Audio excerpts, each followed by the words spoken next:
अभी मैं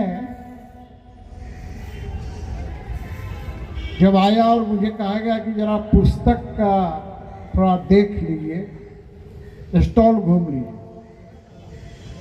तो मैं हरिशंकर पारसाई की पुस्तक खोज रहा था। अब क्यों खोज रहा था? ये मेरे स्वभाव में उसी प्रकार से यदि यहाँ हरिशंकर पारसाई होते, वर्तमान में यहाँ मंच पर होते, तो इतने कालखंड में ही, समय में ही उनकी एक कहानी बन जाती, क्योंकि राष्ट्रीय पुस्तक मेला लगा हो और कुर्सियां खाली हो,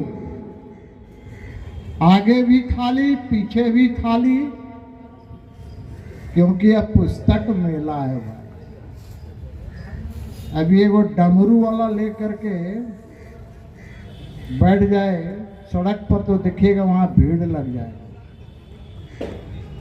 एक तो दांत का दवा बेचने वाला डमरू लेके बैठ जाए तो वहां भीड़ लग जाएगा।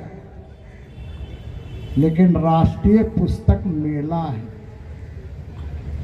यदि दूसरे चीज का मेला होता तो भी भीड़ होती, शायद कुर्सियां कम पड़ जाती। इसलिए लोगों को साहित्य से और पुस्तक से बहुत ज़्यादा नाता नहीं है। पुस्तक वही पढ़ते हैं जिनको परीक्षा देना होता है। पुस्तक यूं ही नहीं लिखी जाती। अभी हम लोग विमोचन कर रहे थे उर्मिला जी के पुस्तक का, बंका जी के पुस्तक का। अब सीपी सिंह को कोई कह दे कि भाई आप एक पुस्तक लिखिए, तो मैं नहीं लिख पाऊंगा,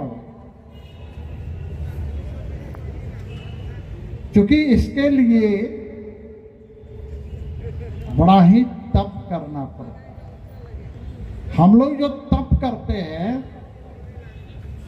वहां भी बड़ा तप करना पड़ता है, तब जाकर मंजिल मिलती है। तो मैं इतना ही कहना चाहूंगा आज के दिन कि चंद्रभूषण जी बहुत पुराने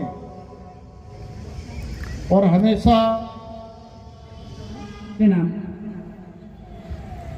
मैं चूंकि खुद भी एक साहित्यकार हूं और अपने आप को साहित्यकार ही मानती हूं, इसलिए मुझे बहुत खुशी होती है जब इस तरह के आयोजन में मुझे शामिल होने का आमंत्रण मिलता है। इसके लिए मैं चंद्रभूषण जी को बहुत बहुत धन्यवाद देना चाहूँगी कि आपने इस सारस्वत समारोह में मुझे शामिल किया। हमारे माननीय मुख्यमंत्री हेमंत सोरेन जी जब इस बार फिर से 2019 में मुख्यमंत्री बने तो उनके यहाँ बहुत लोग आए उनको शुभकामना देने के लिए और अपने साथ गुलदस्ते लेकर आते थे। सभी लोग इतने गुलदस्ते की 2-3 ट्रक गुलदस्ता हो जाए, तो उन्होंने कहा कि अब से आप लोग मुझे बुके नहीं बुक देंगे। तो उन्होंने पुस्तक देने के बारे में कहा और मैं देखती हूँ, मैं जब भी जाती हूँ देखती हूँ कि वहाँ पुस्तकों का अंबार है और एक अच्छी खासी लाइब्रेरी बनाने लायक पुस्तकें वहाँ हो चुकी हैं। मैं बंगाली हूँ, मेरी मातृभाषा बांग्ला है, तो मैं देखती हूँ कि हमारे कोलकाता वगैरह में जितने भी रिलेटिव्स हैं, और बचपन में भी देखा करती थी कि कोई भी ओकेजन में लोग किताब ही प्रेजेंट करते थे, किसी को किताबें खरीद कर देते थे, उसमें रविंद्रनाथ टैगोर, शरद चंद्र। हालांकि मैं झारखंडी हूँ इसलिए कि 1932 के भी बहुत पहले से हमारे पूर्वज यहाँ रांची में काके रोड में रहते रहे हैं और मेरा जन्म भी यही हुआ है और मैं यहीं की हूँ। लेकिन हमारे बहुत सारे रिलेटिव्स हैं जो कोलकाता में रहते हैं, पश्चिम बंगाल में रहते हैं, तो मैं उन्हीं के बारे में कह रही हूँ। तो ये परंपरा धीरे धीरे खत्म होती जा रही है, पुस्तकें देने की परंपरा। शायद इसीलिए आज माननीय सीपी सिंह जी ने कहा कि कुर्सियां क्यों बहुत सारी खाली हैं। एक बार मैं बांग्ला के बहुत बड़े साहित्यकार सुनील गंगोपाध्याय जी से पूछी थी मैं, और सुनील गंगोपाध्याय जी को आप जानते ही होंगे, जो साहित्य अकेडमी के अध्यक्ष भी रहे हैं और भारत के बहुत बड़े साहित्यकार, पूरी दुनिया में उनकी ख्याति है। उन्होंने 100 से भी बहुत अधिक उपन्यास लिखे हैं, कविता कहानियां तो हैं ही बांग्ला की। तो सुनील गंगोपाध्याय जी से मैंने पूछा कि कोलकाता बुक फेयर में इतनी भीड़ होती है, पूरे देश के लोग कहते हैं कि आखिर ऐसा क्या है कि बंगाल के लोग लाइन लगा लगा कर पुस्तकें खरीदते हैं। आप कभी भी जाएंगे कोलकाता बुक फेयर में तो पूरे विश्व में शायद ही ऐसा मेला आपको देखने को मिलेगा कि लोग पंक्ति में खड़े रहते हैं आपको किताबें खरीदने के लिए।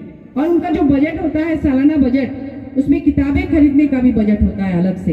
कुछ बजट होता है घूमने के लिए, कुछ बजट किताबें खरीदने के लिए और बाकी अन्य चीजों के लिए। तो सुनील गंगोपाध्याय दादा ने कहा कि देखिए, हमारे बंगाल में जो बहुत बड़े और महत्वपूर्ण लेखक हुए, उन्होंने बच्चों के लिए भी बहुत अच्छी अच्छी रचनाएं दी।